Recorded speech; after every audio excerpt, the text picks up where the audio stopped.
சிக்னலில் சிக்காது, சாலையில் நிற்காது, நெரிசலில் நெடுநேரம் நின்று நொந்த நாட்கள் போதும், பறந்து போக பாதைகள் வரும் நேரம். அந்த வகையில் இந்தியாவின் அடுத்த புரட்சி பறக்கும் பேருந்து என்றால் நம்ப முடிகிறதா? இந்தியாவின் பெருநகரங்களில் நாளுக்கு நாள் அதிகரித்து வரும் போக்குவரத்து நெரிசலுக்கு புதிய தீர்வுகளை தேடும் முயற்சியில் மத்திய அரசு தீவிரமாக ஈடுபட்டுள்ளது. குறிப்பாக பெங்களூரு, சென்னை, மும்பை, டெல்லி, ஹைதராபாத் உள்ளிட்ட நகரங்களில் வேலைக்கு செல்லும் மக்கள் தினமும் பல மணி நேரத்தை சாலைகளிலேயே இழக்கும் நிலை உருவாகியுள்ளது.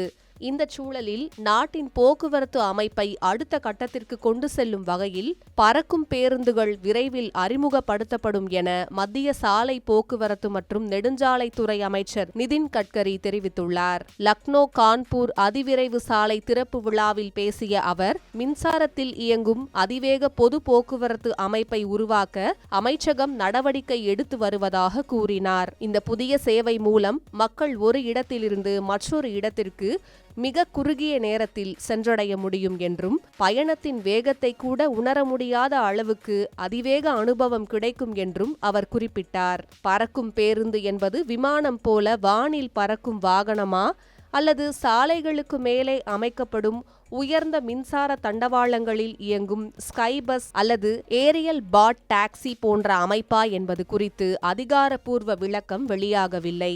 ஆனால் நகர போக்குவரத்து நெரிசலை தவிர்க்கும் உயர்மட்ட மின்சார போக்குவரத்து அமைப்பாகவே இது இருக்கும் என்று தொழில்நுட்ப வட்டாரங்கள் கருதுகின்றன.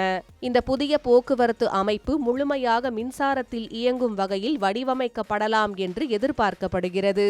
மிக குறுகிய நேரத்தில் சார்ஜ் செய்யும் பிளாஷ் சார்ஜிங் தொழில்நுட்பம், குளிர்சாதன வசதி, வசதியான இருக்கைகள், மடிக்கணினியுடன் பயணம் செய்ய அமைப்பு உள்ளிட்ட பல நவீன வசதிகளும் இடம்பெறலாம் என்று தகவல்கள் தெரிவிக்கின்றன.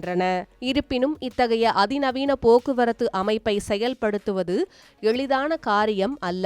ஒரு காலத்தில் மெட்ரோ ரயிலும் கனவாகவே கருதப்பட்டது. இன்று அது பல நகரங்களில் அத்தியாவசிய போக்குவரத்து சேவையாக மாறியுள்ளது. அதேபோல நாளைய இந்திய நகரங்களில் போக்குவரத்து நெரிசலை குறைக்கும் புதிய தீர்வாக பறக்கும் பேருந்துகள் உருவெடுக்குமா என்ற எதிர்பார்ப்பு தற்போது அதிகரித்துள்ளது.